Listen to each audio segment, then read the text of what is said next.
Welcome to Old Testament in a Year. Day 137. 2 Samuel 5. Then all the tribes of Israel went to David at Hebron and told him, "We are your own flesh and blood. In the past, when Saul was our king, you were the one who really led the forces of Israel. And the Lord told you, 'You will be the shepherd of my people Israel. You will be Israel's leader.' So there, at Hebron, King David made a covenant before the Lord with all the elders of Israel. And they anointed him king of Israel. David was 30 years old when he began to reign, and he reigned 40 years in all. He had reigned over Judah from Hebron for 7 years and 6 months. And from Jerusalem he reigned over all Israel and Judah for 33 years.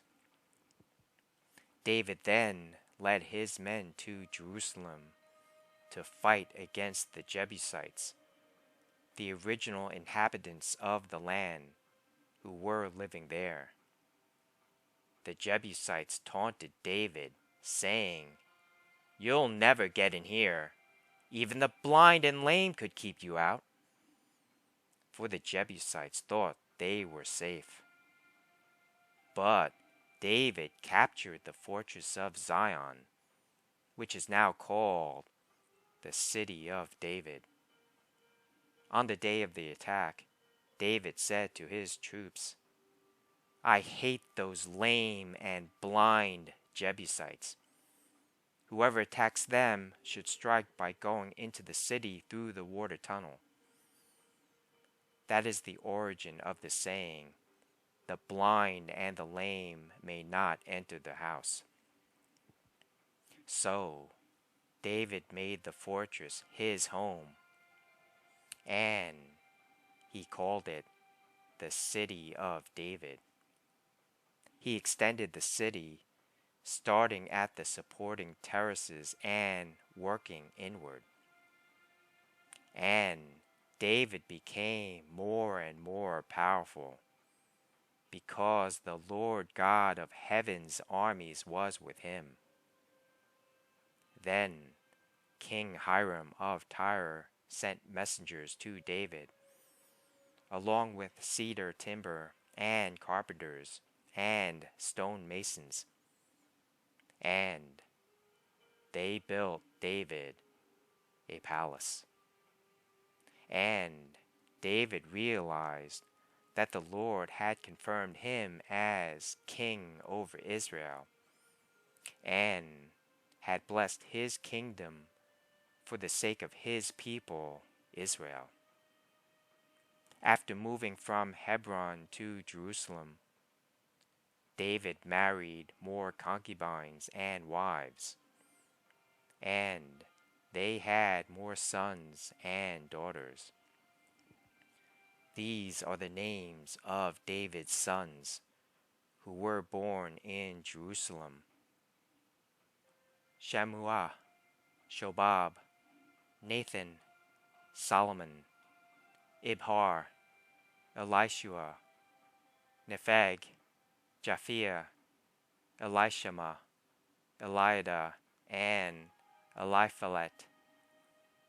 When the Philistines heard that David had been anointed king of Israel, they mobilized all their forces to capture him. But David was told they were coming, so he went into the stronghold. The Philistines arrived and spread out across the valley of Rephaim. So David asked the Lord, "Should I go out to fight the Philistines? Will you hand them over to me?" The Lord replied to David, "Yes, go ahead. I will certainly hand them over to you." So David went to Baal Perazim and defeated the Philistines there. "The Lord did it," David exclaimed. "He burst through my enemies like a raging flood." So he named that place Baal Perazim, which means the Lord who burst through. The Philistines had abandoned their idols there. So David and his men confiscated them. But after a while, the Philistines returned and again spread out across the valley of Rephaim. And again, David asked the Lord what to do. "Do not attack them straight on," the Lord replied. "Instead, circle around behind and attack them near the poplar trees.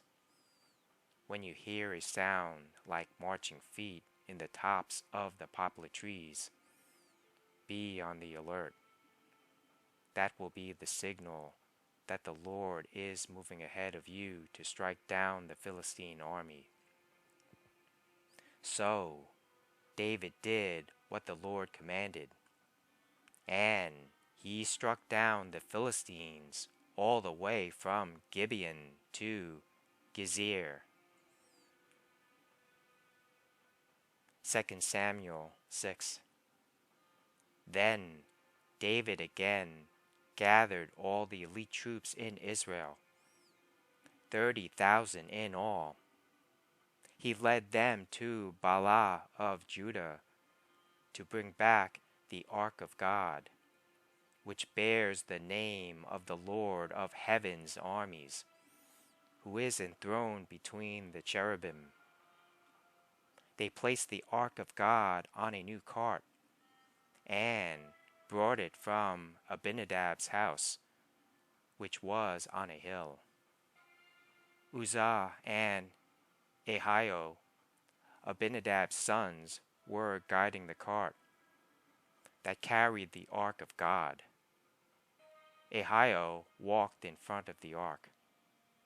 David and all the people of Israel were celebrating before the Lord, singing songs and playing all kinds of musical instruments: lyres, harps, tambourines, castanets, and cymbals. But when they arrived at the threshing floor of Nacon, the oxen stumbled, and Uzzah reached out his hand and steadied the ark of God. Then the Lord's anger was aroused against Uzzah, and God struck him dead because of this.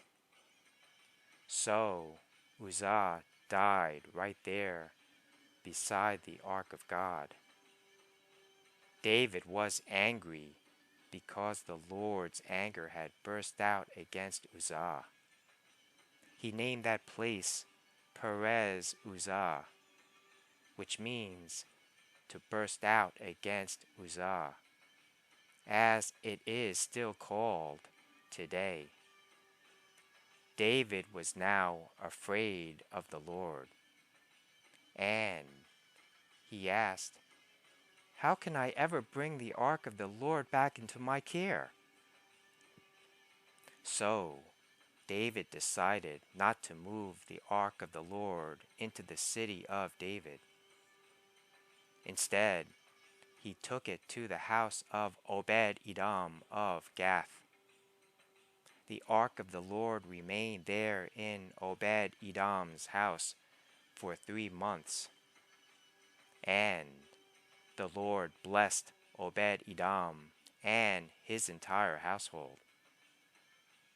Then King David was told, "The Lord has blessed Obed-Edom's household and everything he has because of the ark of God." So David went there, and brought the ark of God from the house of Obed-Edom to the city of David with a great celebration. After the men who were carrying the ark of the Lord had gone 6 steps, David sacrificed a bull and a fattened calf. And David danced before the Lord with all his might, wearing a priestly garment. So David and all the people of Israel brought up the ark of the Lord with shouts of joy and the blowing of ram's horns. But as the ark of the Lord entered the city of David, Michal, the daughter of Saul, looked down from her window. When she saw King David leaping and dancing before the Lord, she was filled with contempt for him. They brought the ark of the Lord and set it in its place inside the special tent David had prepared for it.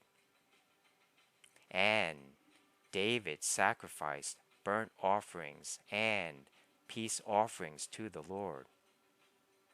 When he had finished his sacrifices, David blessed the people in the name of the Lord of heaven's armies. Then he gave to every Israelite man and woman in the crowd a loaf of bread, a cake of dates, and a cake of raisins. Then all the people returned to their homes. When David returned home to bless his own family, Michal, the daughter of Saul, came out to meet him. She said in disgust, "How distinguished the king of Israel looked today, shamelessly exposing himself to the servant girls like any vulgar person might do." David retorted to Michal, "I was dancing before the Lord, who chose me above your father and all his family. He appointed me as the leader of Israel, the people of the Lord. So I celebrate before the Lord. Yes, and I am willing to look even more foolish than this, even to be humiliated in my own eyes. But those servant girls you mentioned will indeed think I am distinguished." So Michal, the daughter of Saul, remained childless throughout her entire life.